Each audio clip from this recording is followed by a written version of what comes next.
Hello दोस्तों, तो स्वागत है आपका हमारे नेक्स्ट वीडियो में। इसके पहले वाले वीडियो में मैंने आपको बताया था कि रासायनिक अभिक्रिया क्या होती है, रासायनिक समीकरण को संतुलित कैसे करते हैं, रासायनिक समीकरण को लिखने के चरण क्या क्या है। तो मैंने सारे डिस्कस आपको इसके पहले वाले वीडियो में देख ली थी। ये हमारा सेकंड पार्ट है। अगर आपने वो पार्ट नहीं देखा है तो पहले वो पार्ट देख के आ जाइए, फिर इसके बाद ये आपको समझ में आएगा। क्योंकि वहां मैंने बता दिया था, वहां मैंने संयोजन अभिक्रिया तक करवा दिया था। यहाँ पर हमारा सेकंड अभिक्रिया आएगी वियोजन अभिक्रिया, ठीक है ना। अब वियोजन अभिक्रिया में क्या होता है, संयोजन में क्या होता था कि दो अभिकारक मिलकर एक उत्पाद बनाते थे, ठीक है ना। अब वियोजन में इसका उल्टा होगा। जस्ट यहाँ पर आपका एक अभिकारक मिलकर दो या दो से अधिक उत्पाद बनाएगा, ठीक है ना। देखिए, एक अभिकारक मिलेगा और दो उत्पाद में तोड़ देगा, दो या दो से अधिक उत्पाद में टूट जाएगा। कैसे, देखिए, वह अभिक्रिया जिसमें कोई एक पदार्थ दो या दो से अधिक अणुओं में विभाजित होता है। मतलब कोई भी एक पदार्थ होगा, उसके टुकड़े बहुत सारे होंगे, मतलब एक अभिकारक टूट के एक से अधिक उत्पाद बनाएगा, उसको बोलते हैं हम वियोजन अभिक्रिया। उदाहरण से समझते हैं। देखो, मैंने लिखा पोटेशियम क्लोराइड, लिखा KClO3, ठीक है, इसको पोटेशियम क्लोराइड बोलते हैं, ठीक है। उसको मैंने गर्म किया, गर्म करने पर मेरे को दो चीजें मिली। क्या मिला, एक तो पोटेशियम क्लोराइड मिला, KCl मिला, और एक मिला O2 मतलब ऑक्सीजन मिली। तो एक अणु को तोड़ा मैंने, तो कितने अणु मिले मुझे, दो अणु मिले। तो इसमें कौन सी अभिक्रिया हो गई, वियोजन अभिक्रिया। कौन सी अभिक्रिया, वियोजन अभिक्रिया।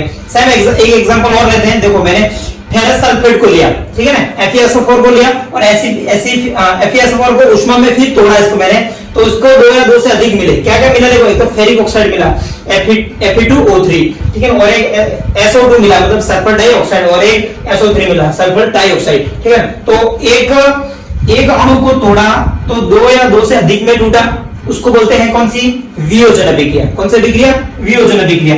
अब देखो, वियोजन अभिक्रिया एक से अधिक मतलब पार्ट में होती है। देखो, वियोजन अभिक्रिया सामान्यतः तीन प्रभाव से उत्पन्न होती है। कितने प्रभाव से, तीन प्रभाव से। तो वो तीनों प्रभावों को हम डिस्कस करेंगे। तो वियोजन अभिक्रिया पता पड़ी कैसे, एक अणु टूट के दो या दो से अधिक उत्पाद में टूटेगा, ठीक है ना। एग्जांपल आपके सामने, पोटेशियम क्लोराइड लिया तो क्लोराइड में बदला और ऑक्सीजन गैस मुक्त हो गई, ठीक है ना।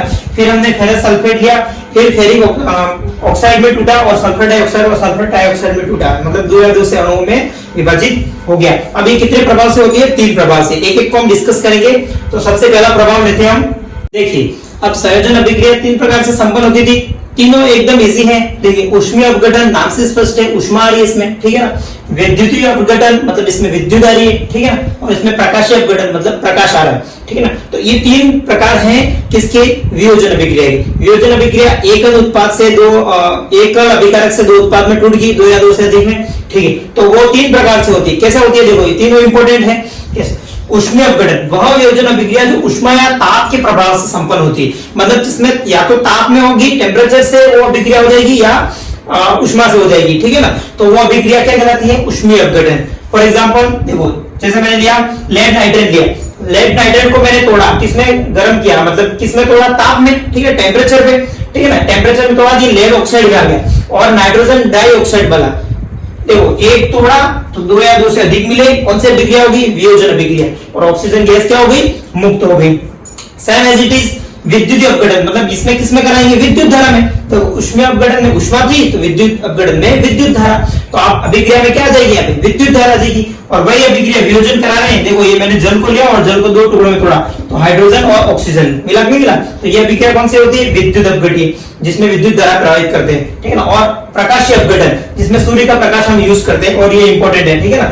वह वियोजन अभिक्रिया जो सूर्य के प्रकाश से संपन्न होती है, क्या कहलाती है, प्रकाशिक अपघटन, ठीक है। सूर्य के प्रकाश में क्या किया, देखो, मैंने AgCl मतलब सिल्वर क्लोराइड को लिया और सूर्य के प्रकाश में उसको अभिक्रिया करवाई, तो ये सिल्वर और क्लोराइड अलग हो गए, ठीक है ना। मतलब सिल्वर क्लोराइड को मैंने विद्युत मतलब प्रकाशीय अपघटन करवाया, तो मुझे तो सिल्वर मिला और क्लोराइड अलग हो गया मेरा, ठीक है। सेम एज इट इज, देखो, AgBr को भी लिया सूर्य के प्रकाश में, Ag और Br2 अलग हो गया, ठीक है ना। और ये दोनों इंपॉर्टेंट इसलिए हैं क्योंकि इन अभिक्रिया का उपयोग श्याम श्वेत फोटोग्राफी में किया जाता है। मतलब ब्लैक एंड व्हाइट जो फोटो आते हैं ना, वहां पर किसका उपयोग किया जाता है, सिल्वर क्लोराइड का और अर्जेंटिनम सिल्वर का, ठीक है ना, क्लोराइड का।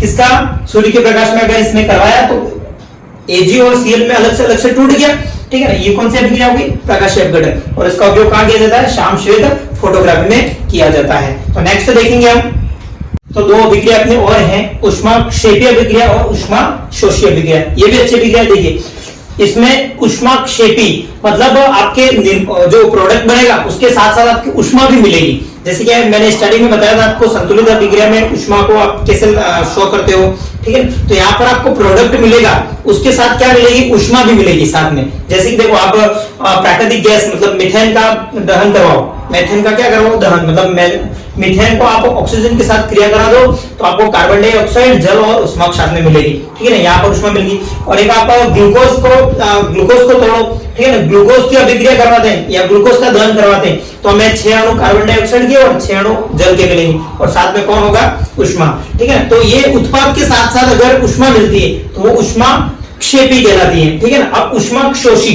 अब ऊष्माशोषी में क्या होता है, ये अभिक्रिया जो क्रिया के दौरान ऊष्मा ग्रहण करती है, मतलब अभिक्रिया के साथ साथ क्या ऊष्मा को क्या करती है, ग्रहण करती है, वो कहलाती है ऊष्माशोषी, ठीक है ना। अब देखो कैल्शियम कार्बोनेट को मैंने अभिक्रिया करवाई तो ये CaO प्लस CO2 में तोड़ा। देखो कैल्शियम कार्बोनेट किसका सूत्र था, संगमरमर का, मैंने स्टार्टिंग में बताया था, और ठीक है। और CaO बिना बुझा हुआ चुना, ठीक है ना। अब कैल्शियम कार्बोनेट को तोड़ा मैंने तो मेरे को क्या मिला, कैल्शियम ऑक्साइड, मतलब क्या बोलते हैं इसको, बिना बुझा चुना, और हमें कार्बन डाइऑक्साइड मिला। तो यह अभिक्रिया कौन सी हो गई, ऊष्माशोषी अभिक्रिया। तो नेक्स्ट बढ़ते हैं आगे। क्रिया दो कंप्लीट करनी हमने, संयोजन और वियोजन। अब है हमारी विस्थापन अभिक्रिया। देखो नाम से स्पष्ट है, विस्थापन मतलब एक तत्व दूसरे तत्व को क्या कर देगा, विस्थापित कर देगा। कैसे, देखो जो अधिक क्रियाशील तत्व होता है, मतलब क्रियाशीलता में जो ज्यादा ऑर्डर पर है वो कम क्रियाशील तत्वों को क्या कर देगा, विस्थापित कर देगा। कैसे, देखो ये आयरन है, आयरन के साथ में क्या लिया, कॉपर सल्फेट लिया, क्या लिया, कॉपर सल्फेट, और अभिक्रिया करवाई तो क्या मिला हमें, फेरस सल्फेट मिला, मतलब FeSO4 मिला। मतलब इसने क्या किया, देखो CuSO4 और Fe ने क्या किया, इसको क्या कर दिया, अधिक क्रियाशील तत्व था तो इसने SO4 से क्या कर दिया, मतलब विस्थापित हो गया इससे, तो FeSO4 बन गया। क्या बन गया, FeSO4, और कॉपर अलग से निकल गया, ठीक है, कम क्रियाशील तत्व था, निकल गया, ठीक है। सेम एज इट इज, देखो जिंक यहाँ पर है, ठीक है ना, तो जिंक SO4 मिला, मतलब इसने इसको क्या कर दिया, विस्थापित कर दिया, मतलब विस्थापन कर दिया ना, तो ये ज्यादा क्रियाशील तत्व था, उसने SO4 को क्या कर दिया, विस्थापित कर दिया, तो हमें जिंक सल्फेट मिला, और कौन रह गया, कॉपर फिर से निकल गया। तो ये कौन सी अभिक्रिया होती है, विस्थापन अभिक्रिया। अब इसके अपोजिट और आती है द्विविस्थापन अभिक्रिया। देखो विस्थापन में सिंगल तत्व क्रियाशील कर रहा था, अब द्विविस्थापन में दोनों तत्व आपस में क्या कर देंगे, आदान प्रदान कर देंगे, ठीक है ना। तो वे अभिक्रिया जिनमें अभिकारकों के मध्य आयनों का क्या होता है, आदान प्रदान होता है, ठीक है ना। जैसे बेरियम क्लोराइड लिया मैंने, ठीक है ना, और सोडियम सल्फेट लिया, दोनों लिए, और अभिक्रिया में मेरे को क्या मिला, बेरियम सल्फेट मिल गया, ठीक है। ये इसने इसको क्या कर दिया, विस्थापित कर दिया, तो हमें क्या मिला, बेरियम सल्फेट, और सोडियम क्लोराइड जो नमक हमारा अलग निकल गया। तो ये अभिक्रिया थी हमारी द्विविस्थापन और विस्थापन अभिक्रिया। तो नेक्स्ट अब हमारा है उपचयन और अपचयन। देखो उपचयन मतलब ऑक्सीकरण में क्या होता है, और अपचयन में क्या होता है। देखो उपचयन में क्या होता है, ऑक्सीजन परमाणु की वृद्धि होती है और हाइड्रोजन की कमी होती है। उपचयन में क्या होता है, ऑक्सीजन की वृद्धि और हाइड्रोजन की कमी, और अपचयन में ये होता है ऑक्सीजन की कमी और हाइड्रोजन की वृद्धि, दोनों अपोजिट होते हैं। देखिए वह अभिक्रिया जिसमें ऑक्सीजन परमाणु की वृद्धि होती है और हाइड्रोजन परमाणु की कमी होती है। देखो अब क्या हो रहा है, देखो फर्स्ट एग्जांपल लिया मैंने Cu प्लस O2, तो Cu हो गया, मतलब यहां से ऑक्सीजन की क्या होगी, वृद्धि होगी, ठीक है। तो इसमें क्या होगी, ऑक्सीजन की वृद्धि। सेम ऐसे ही O2 से क्या हो गया, ऑक्सीजन की वृद्धि होगी, ठीक है, 2MgO मैग्नीशियम ऑक्साइड बन गया, ठीक है। अब ऐसे देखो अपचयन में क्या होता है, वह अभिक्रिया जिसमें ऑक्सीजन की कमी या हाइड्रोजन की वृद्धि होती है, ठीक है ना। वहां ऑक्सीजन की वृद्धि हो रही थी, यहाँ ऑक्सीजन की होगी, कमी होगी। अब ये दोनों अभिक्रिया जिसके साथ होती है उसको बोलते हैं रेडॉक्स अभिक्रिया। ये इंपोर्टेंट है, कौन सी अभिक्रिया, रेडॉक्स अभिक्रिया। तो उपचयन और अपचयन दोनों होते हैं, उसको बोलते हैं रेडॉक्स अभिक्रिया। देखो मैंने एग्जांपल लिया CuO प्लस H2, एरो करके Cu प्लस H2। यहाँ देखो हाइड्रोजन था, हाइड्रोजन से जल बन गया, मतलब ऑक्सीजन की वृद्धि हो गई, मतलब क्या हो गया, उपचयन हो गया, ठीक है ना। यहाँ पर CuO था, ऑक्सीजन की कमी हो गई, ठीक है, ऑक्सीजन की कमी हो गई तो क्या हो गया, अपचयन हो गया। तो ये हो गई रेडॉक्स अभिक्रिया, जिसमें रेडॉक्स अभिक्रिया वो है जिसमें उपचयन और अपचयन दोनों साथ में होते हो, उसको बोलते हैं रेडॉक्स अभिक्रिया। अब थोड़ा अपचयन के बारे में मुझे दो चीजें और बतानी है, वो बता देता हूं, लास्ट अंतिम चैप्टर एंड पर है, ठीक है ना। तो नेक्स्ट है जीवन में अपचयन के उपचयन के कुछ प्रभाव पड़ते हैं। हम लास्ट अंतिम दो है हमारे पास है संक्षारण और विकृत गंधिता। अध्याय का लास्ट टॉपिक बचा है संक्षारण और विकृत गंधिता।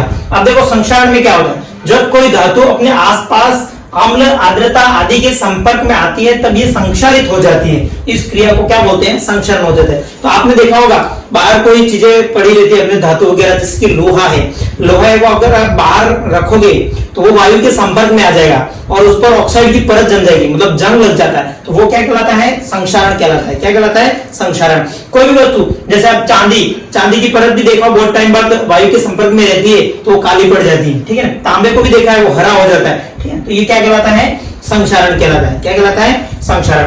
अब होती है विकृत गंधिता। वसा युक्त या तेलीय खाद्य सामग्री का उपचयन के पश्चात स्वाद व गंध का बदलना विकृत गंधिता कहलाता है। तो देखो आप जो तेल वाली सामग्री होती है लेट नाइट तक या सुबह तक पड़ी रहती है, तो आप उसमें गंध में परिवर्तन या और इसे फफूंदी टाइप जम जाती है, वो क्या कहलाता है, विकृत गंधिता कहलाता है। मतलब उसका स्वाद और टेस्ट सब मतलब चेंज हो जाता है, ठीक है ना, गंध बदल जाती है, उसका स्वाद बदल जाता है, वो कहलाता है विकृत गंधिता।